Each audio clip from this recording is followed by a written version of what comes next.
经济效益分析：使用海奇锯末燃烧机改造燃气锅炉，在环保达标的情况下，可节省投资50%以上。以4吨燃气蒸汽锅炉为例，燃气锅炉需消耗燃气258立方米每小时，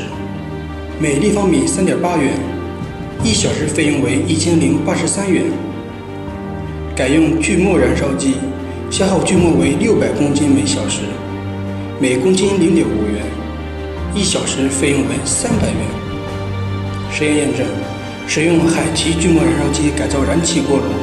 每小时可节省783元，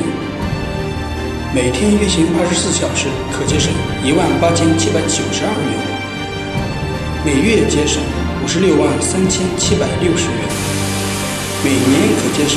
5637600元。实验验证，加装余热回收器可提高节能效率15%至20%。